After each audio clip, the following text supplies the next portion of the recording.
Attention, cette vidéo est décisive. Je vais t'expliquer ce qui pourrait arriver en début de mois et on va mêler la théorie à la pratique et faire un peu de formation dans cette vidéo. Prêt? C'est parti!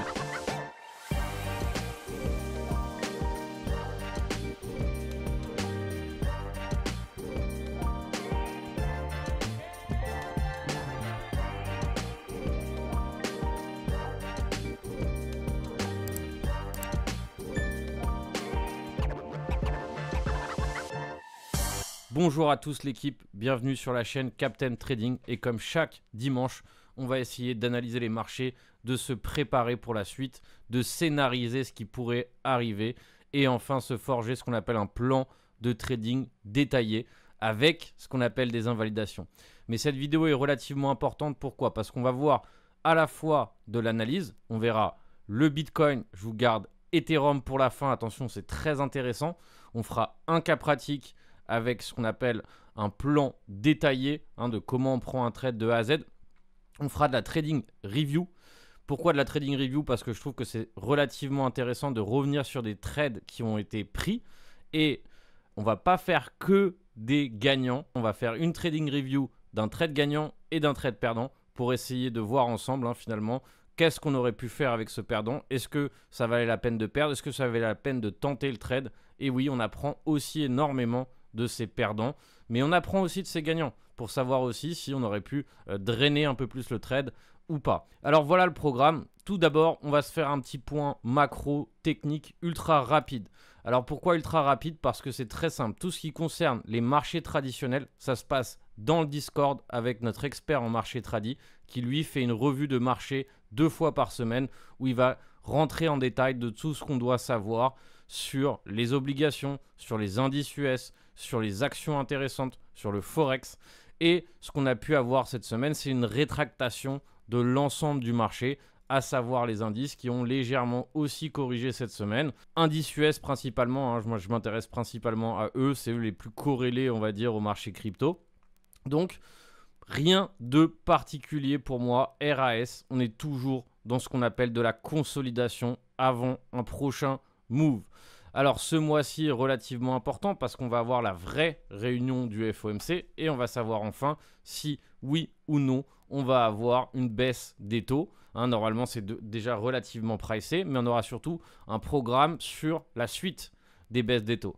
Donc c'est ce qui pourrait activer les marchés en quelque sorte, c'est ce qui pourrait nous permettre de comprendre si oui ou non on va avoir un peu de jus sur les marchés.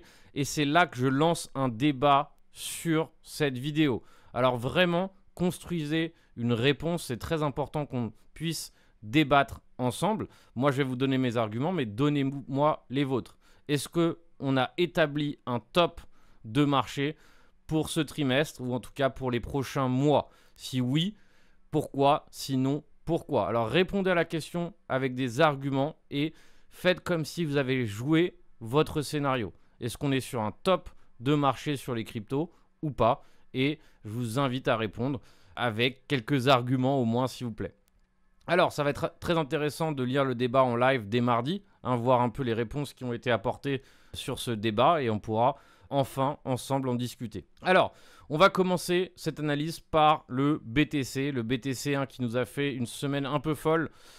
Pas forcément facile, personnellement, je vous avoue que j'ai pas très bien tradé le Bitcoin cette semaine. D'habitude, on va dire que c'est quand même un actif que je réussis très bien. Quand je dis réussir, c'est principalement des trades intraday. Donc la majorité du temps, je suis sur du court terme sur le Bitcoin. Donc parfois, je prends des entrées swing. Mais très souvent, en fait, j'essaie de capitaliser chaque jour de la semaine sur des setups. Cette semaine n'était pas forcément facile. En tout cas, j'ai plutôt cherché des achats plutôt que des ventes. Et cette semaine, le flux était baissier. Donc, forcément, chercher des achats dans un flux baissier, c'est forcément pas une bonne idée. Donc, ça m'arrive. Ça peut arriver à tout le monde. Donc, pour ma part, cette semaine n'a pas été dinguissime sur le BTC. Mais on va tout de même analyser la zone dans laquelle on est. Et on va analyser si oui ou non on est sur un potentiel bottom ou une correction plus franche à venir. Donc je vous rappelle que notre objectif en tant qu'analyste, en tant que trader, c'est de scénariser. Scénariser, ça veut dire quoi? Ça veut dire proposer des endroits, des zones sur lesquelles on souhaite s'engager avec toujours une invalidation et pour déterminer si oui ou non on rentre à l'achat, on rentre en vente ou qu'est-ce qu'on fait. Donc personnellement, j'en ai parlé dans mon Discord, j'en ai parlé à tous mes élèves, j'estime que nous sommes sur une zone optimale pour obtenir ce qu'on appelle un pullback, pour obtenir un rebond. Alors forcément, il y a deux choses qui sont importantes, c'est ce rebond, est-ce qu'il va nous donner un nouvel ATH? Est-ce qu'il va rester dans le range? Ou est-ce qu'il n'y aura pas de rebond sur cette zone et on va beaucoup plus bas? Et c'est toujours la question à se poser. Alors pourquoi j'estime que c'est une zone de rebond? Alors évidemment, il faut toujours essayer d'argumenter et essayer d'expliquer pourquoi on dénomme une zone comme étant une zone de rebond. Alors il faut savoir que quand je délimite une zone de swing, j'essaye toujours de délimiter une zone. C'est jamais un point d'entrée précis. Donc pour moi, en fait, tout ce qui est compris entre 104 et 102, c'est ma zone. Alors on pourrait aller chercher les 102. Ça représente le creux ici qui est complètement isolé. Donc c'est une zone parfaite de stop loss. Vous voyez que juste en dessous, à 100 600, il y a un autre creux isolé. Donc ça représente une autre zone de stop loss. Et l'inconvénient, c'est que juste en dessous, on a ce qu'on appelle une zone de gap, une zone d'imbalance. Qu'est-ce que ça veut dire? C'est une zone où il y a eu très peu de volume. C'est une zone où le volume qui a été obtenu ici a été majoritairement dans un sens.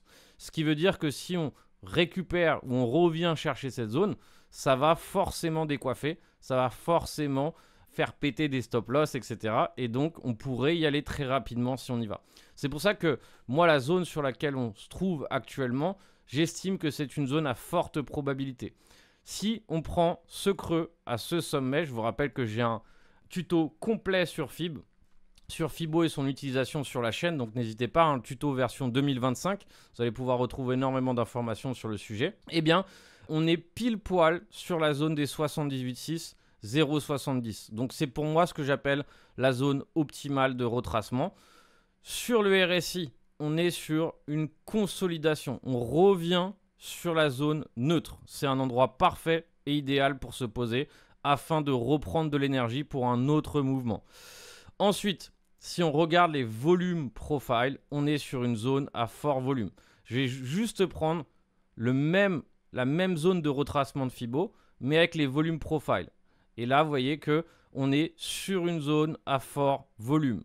On est passé d'un POC à un autre POC. Et donc, pour moi, c'est une zone qui est parfaite pour justement établir un rebond. Alors, on pourrait bifurquer un poil plus bas, à 102. C'est pour ça que je me suis laissé aussi les 102 pour recharger un peu plus. Mais globalement, pour moi, c'est vraiment la zone optimale.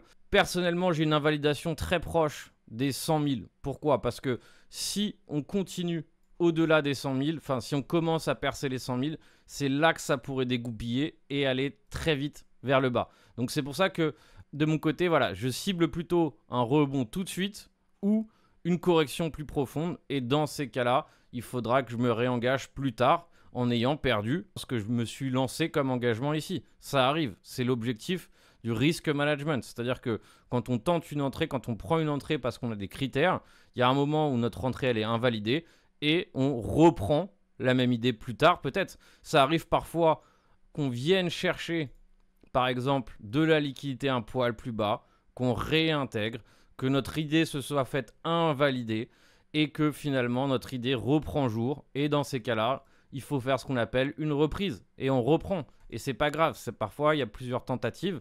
L'avantage, c'est que moi personnellement avec cette entrée, on va dire que c'est un risque to reward qui est très alléchant. On va dire que si on gagne à peu près 3 fois ce qu'on risque, c'est relativement intéressant. Donc ça vaut la peine. Donc c'est pour ça que je préfère ici rentrer avec un risk to reward plus serré au risque de me faire stopper et de devoir reprendre que par exemple arriver avec un plan comme ça. Chacun son avis, chacun sa façon de faire. Encore une fois, pour moi, la tendance reste haussière. On a éliminé beaucoup d'open interest qui est pour moi, on va dire, une des conditions requises pour pouvoir aller de l'avant, pour pouvoir avancer. Là, je me rends sur Vélo Data. Je vous rappelle que j'ai un tuto complet sur l'open interest sur la chaîne aussi. On sélectionne Aggregated Funding, c'est ce que j'aime bien voir. Aggregated Liquidation, c'est ce que j'aime bien voir. Et Aggregated Open Interest. Ça veut dire qu'ici, on voit cross-exchange, toutes les liquidations, l'open interest et le funding. Donc, qu'est-ce qu'on remarque, hein? On remarque que depuis ce top, ici à 109 000, dernier sommet avant la chute, on a perdu énormément d'open interest. 20 000 BTC d'open interest, 14% d'open interest. Donc, ça fait énormément de flux qui confirme ici qu'on a liquidé beaucoup de monde. Regardez ici, hein, le pic des liquidations est spectaculaire par rapport à d'autres fois. On est dans un pic quasiment extrême. Je vous rappelle que la dernière liquidation aussi importante, elle s'est faite ici, le 12 mai. Et que sinon, ça fait très longtemps, à part, on va dire, depuis le 7 avril, où on n'a pas eu des liquidations aussi importantes. Donc, on est sur un moment décisif. Encore une fois, c'est un moment dangereux. On ne va pas se mentir. Chercher ce genre de pullback est forcément dangereux. Pourquoi? Parce qu'on est dans un moment d'indécision, on est dans un moment de doute. Et forcément, le camp va se décider tôt ou tard. Et on verra si oui ou non on aura affaire à une continuation ou pas. D'abord, il faut savoir que sur ce trade, je vise le range. D'accord? C'est très important de comprendre les différents objectifs. D'abord, on vise le range. Et ensuite, pourquoi pas, on vise plus haut que le range. Mais c'est très important de comprendre que d'abord, j'ai visé le range parce que c'est ce que j'estimais être le plus important. Ensuite, s'il y a continuation, tant mieux. Mais encore une fois, je rappelle que je me suis focalisé d'abord sur le range. Pour terminer avec mon scénario BTC, pour moi, c'est relativement clair. C'est une zone de rebond potentielle. Si on perd les 102 000 et qu'on va largement au-delà des 100 000, si on commence à s'approcher des 100 000, là, ça devient une zone relativement dangereuse dans laquelle je réfléchirai à nouveau si je me positionne ou si j'attends avant de me positionner. Mais pour le coup, pour moi, c'est très clair. La zone actuelle est une superbe zone de confluence. Alors, avant de s'intéresser à Ethereum, on va faire ce qu'on appelle de la trade review. La trade review, c'est un moment qui est relativement important dans son trading parce que ça nous permet de revenir sur les erreurs et de revenir sur les bons points. Je vous rappelle que quand on revient sur les bons points, forcément, c'est important. Il faut revenir. Un athlète regarde toujours le résultat de ses matchs, de ses courses, etc. Mais il analyse aussi ses courses ratées. C'est très important. Il y a de l'information dans les deux. Alors, actuellement, c'est ce qu'on appelle les résultats du Discord VIP. On a un Discord qui est VIP. Alors, c'est barrière relativement facile à l'entrée. Vous pouvez consulter toutes les conditions sur le Discord gratuit. Je vous ai mis un lien. Je vous ai mis un lien vers la sheet aussi que vous pouvez consulter à tout moment pour voir l'évolution. Donc, actuellement, on est quand même sur un résultat qui est plus qu'honorable. On est à 40 trades après un mois. Donc, vous voyez que ce n'est pas du tout, on va dire, du trading de temps en temps du dimanche. Non, on trade tous les jours quasiment là-dessus. Il y a des gagnants, il y a des perdants.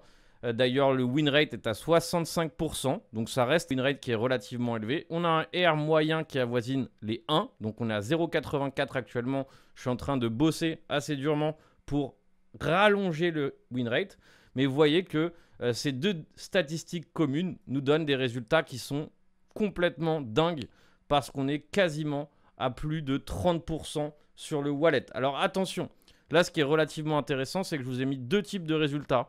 Et c'est pour ça que ma dernière vidéo sur la gestion de risque est relativement importante. C'est qu'il y en a un où on prend un risque fixe, c'est-à-dire qu'on prend le même risque à chaque fois. Et là, dans ce cas-là, c'est un risque de 100 $. C'est-à-dire que peu importe le trade, peu importe qu'on ait des gagnants, des perdants, on risque 100 $. Donc, le risque est ce qu'on appelle fixe au capital. Et donc, sachant que ce compte était à 10 000 au départ, et le risque est de 1%. Mais 1% du capital de départ. L'erreur là-dessus, c'est de ne pas évoluer son risque en fonction du compte. Et c'est là que lorsque vous additionnez ce qu'on appelle le capital cumulé, vous avez un nouveau risque qui va être adapté en fonction du nouveau capital. Et donc là, les résultats sont complètement dingues parce qu'on atteint quasiment 6 000 $ de bénéfice. Alors encore une fois, il y a certaines personnes qui vont se dire « Ah ouais, mais c'est encore du mytho ». Tous les trades qui ont été là ont été partagés, preuve à l'appui si quelqu'un veut demander des preuves. Et à chaque fois, tout est partagé. D'accord? Où est-ce que je sors? Pourquoi je sors? Où est-ce que je rentre? Combien de risques j'alloue? Parfois, j'alloue un risque de 1,5, parfois 1. Pour l'instant, la carte du 3%, je ne l'ai jamais sortie. Donc, on verra quand est-ce que je sortirai. Et oui, il y a des perdants. Et même avec ces perdants, vous voyez qu'on peut arriver à ce genre de statistiques. Donc n'hésitez pas à consulter ce tableau pour essayer même de chercher une petite bête si vous la voyez. Mais tout ça pour vous dire qu'on va faire une review d'un trade sur AV et d'un trade sur Hype. Le trade sur AV est un gagnant. Vous allez voir que c'est un scalp où je suis sorti relativement bien de ce scalp. Je suis assez content parce que justement j'avais des objectifs qui étaient très peu ambitieux, mais qui se sont valus être quasiment le top. Donc très content. Et le Hype où je suis rentré sur un trade qui a complètement chuté juste après mon trade. Donc très content d'être sorti. Alors le AV, ça a été un scalp avec mes techniques, mes stratégies de base. Là-dessus, aucun changement. Vraiment que ma méthode habituelle. Généralement, un des setups que j'emploie le plus souvent, c'est du SFP. Et c'est ce qu'on a fait sur ce trade, du SFP. Donc l'entrée était sur les 265 et le stop loss à 2,67. Et donc c'était le 26. 255, TP à 2,75. Donc c'est un risque to reward de 2. Rien de ultra ambitieux. C'est quand même un beau risk to reward. Si on rentre tout le temps des 2, je peux vous assurer que votre compte sera content. Sachant qu'on sort en plusieurs fois, il faut savoir que ce risque de 2,26 n'est plus un risque, n'est plus un R de 2,5, c'est un R de 1,8 plus ou moins. Donc c'est pour ça que ne vous laissez pas fausser lorsque vous voyez ce genre de choses, parce que si on sort en plusieurs fois, déjà le R n'est plus valide. Donc pour moi, c'était très simple. C'est mon setup préféré SFP qui est tombé. Il y avait plein d'indicateurs qui m'intéressaient. Par exemple, cette petite div sur le RSI en faisait partie. On est revenu chercher un niveau daily très important. Si on prend par exemple, comme ce que je fais très souvent en ce moment, et vous l'avez remarqué, on prend les TPO. Si on prend les volume profiles, ce que je fais très souvent en ce moment, eh bien, c'était une zone à fort volume. Vous voyez ici, on le voit parfaitement, le volume. Donc, pour moi, c'était un trade qui valait largement la peine. Comme vous pouvez voir, c'était un pivot. Et on n'est pas allé beaucoup plus loin. C'est vrai qu'on aurait pu gratter quelques points en plus, mais il faut savoir que quasiment mon point de sortie était le point de retournement. Et d'ailleurs que sur ce même point de sortie, on aurait presque pu prendre un short parce que le prix a décliné par la suite à partir de ce moment-là. Maintenant, le hype. Le hype, ça a été le perdant. Donc comme vous pouvez le voir, il y a des perdants, ça arrive, ça fait partie du game. Personnellement, je pense que l'idée de trading était bonne, dans le sens où c'est un de mes setups favoris. Donc pour le coup, j'ai pas de regrets, je suis pas rentré trop vite ou j'ai pas, on va dire, manqué à une de mes stratégies. On était sur une zone de pullback. Alors l'inconvénient pour moi, c'est qu'on était sur une consolidation, qu'on était haut, on va dire, à l'intérieur de ce pattern. On était quand même sur des niveaux de potentiel top court terme. Donc c'était plus risqué. Pourquoi? Parce que évidemment, quand on a ce genre de consolidation, on a une chance sur deux que on ait une continuation ou qu'au contraire, on commence à dégringoler. Et c'est ce qu'on a fait, on a dégringolé. Donc pour moi, la zone était une belle zone. Vous voyez qu'ici, c'est ce qu'on appelle une demande. Il y avait un creux très important, un creux isolé. Donc c'est une zone à stop loss. Et on a d'ailleurs réagi assez fort sur cette zone, ce qui était plutôt pas mal. Et c'est à ce moment-là où j'ai décidé de rentrer. Mais par la suite, vous voyez qu'on a complètement chuté. Et je suis très content d'avoir eu mon stop loss ici parce qu'on allait beaucoup plus bas. Donc c'est là où on voit l'importance du stop loss. Donc pour moi, il n'y a pas de grosse erreur, si ce n'est que potentiellement, ce n'était pas du tout le moment.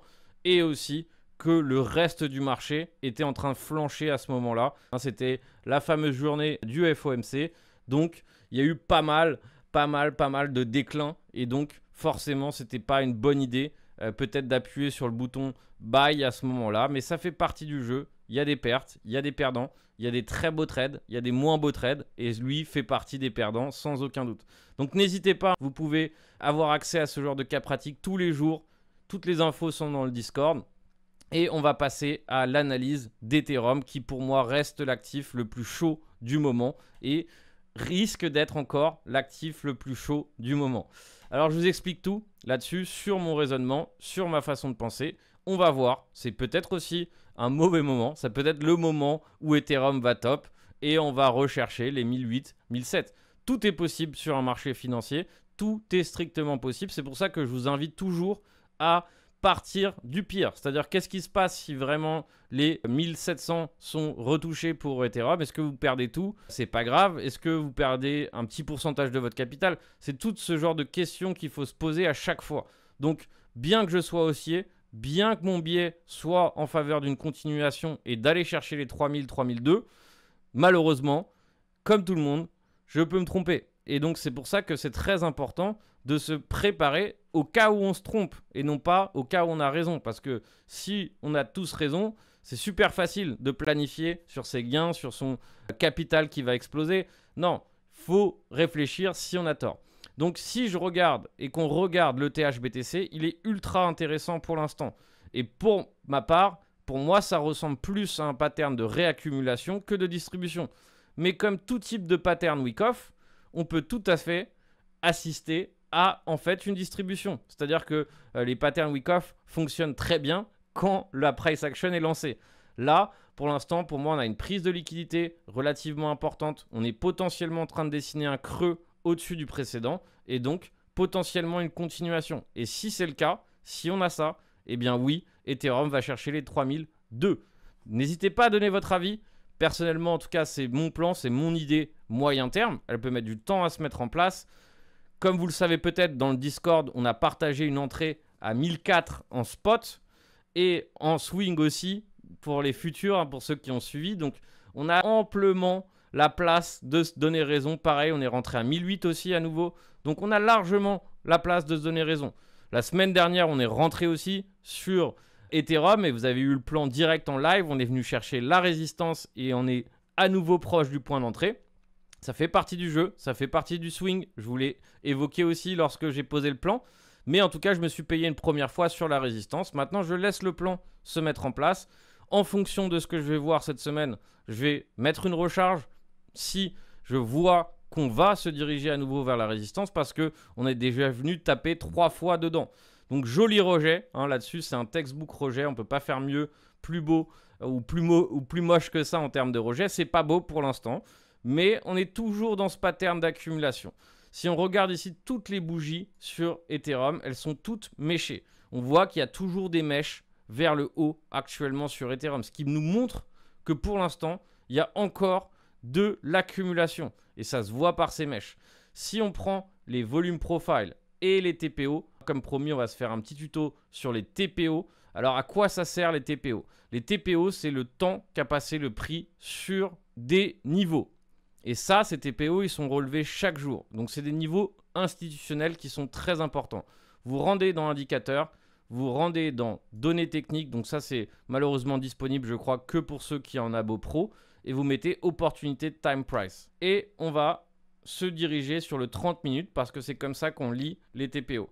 Alors, je vous invite à changer votre réglage pour voir un peu mieux. Vous rendez sur TPO, la molette, et là, vous cliquez sur 1000 ticks par rangée. Et comme ça, ça sera un poil plus précis, un peu plus propre. Donc, qu'est-ce qu'on remarque actuellement sur le fameux Ethereum? On remarque qu'on est revenu tester, on va dire, plusieurs zones de value sur plusieurs jours. Donc, les values, c'est ce qui est écrit ici, value area low, value area low, value area low, value area low. D'accord? Donc, on est venu retester ce qu'on appelle des vals des journées précédentes. Donc, quand on a plusieurs vals qui sont alignés les uns aux autres, c'est ce qu'on peut appeler des double values. Donc, ça veut dire que c'est des zones qui ont longtemps fait leur preuve de support. Et là, vous voyez qu'on a eu un double val. Hein, donc, on a un val qui est ici, un autre val qui est ici, du coup du mardi 20 mai, et un dernier val aussi qui est ici, le 18 mai, le dimanche. Et enfin, encore un val qui est là, le samedi 10 mai. Et bon, après un peu plus bas, du coup, on a d'autres values. Mais vous voyez que cette zone-là, dès 2500, est en train de mettre le prix d'accord depuis très longtemps. Donc, si on perd cette value, dans ces cas-là, retour à un étage en dessous, voire beaucoup plus bas, à savoir des 2003. Mais pour l'instant, et c'est souvent ce que je vous dis, c'est que pour l'instant, tant que l'étage tient, le prix tient. Si on le perd, on passe à autre chose, on réfléchit à l'étage du dessous. Pour l'instant, on ne l'a pas perdu. Et donc, finalement, ça nous laisse notre prochaine résistance sur le POC de vendredi, à savoir à 2619. Ensuite, on a un autre POC, double POC à 2650. Et enfin, 2700. arriver à 2700, c'est là que ça va être intéressant. Et c'est là qu'on va voir si oui ou non, on va franchir enfin cette résistance. Donc voilà pour mon analyse d'Ethereum. Pour moi, c'est très clair. C'est une zone de rebond, comme pour BTC. On pourrait la perdre. Et si on la perd, on se rejoint plus bas, à savoir au minima à 2300. Je serai un peu plus pessimiste sur les 2300 parce que si on va chercher les 2300, dans ces cas-là, pour moi, il y a beaucoup plus de chances de déraper bien plus bas. C'est pour ça que pour moi, cette zone est relativement importante et que pour moi, pour avoir une semaine agréable ou des jours haussiers dans les prochains jours, il faut que cette zone soit payée relativement confortablement et qu'on puisse commencer à voir de la réaction. Ça commence à être le cas, c'est encore un peu mou, mais ça va se voir très vite si oui ou non cette zone est payée ou pas. Et donc, ça va être relativement intéressant cette semaine de suivre ce qui va se passer. On a oblitéré pas mal d'open interest, on a liquidé pas mal de monde, dont le fameux James Wynn qui a perdu plus de 100 millions de dollars en une semaine. Donc maintenant, voyons voir ce que le marché va nous raconter. En tout cas, j'ai essayé d'être le plus développé possible sur mon analyse. Donc n'hésitez pas à la voir, la revoir, la commenter et surtout suivre la chaîne. Je vous laisse enchaîner sur ma vidéo sur la gestion de risque. Elle est juste après, affichée à l'écran. Et on se retrouve très bientôt l'équipe. Ciao.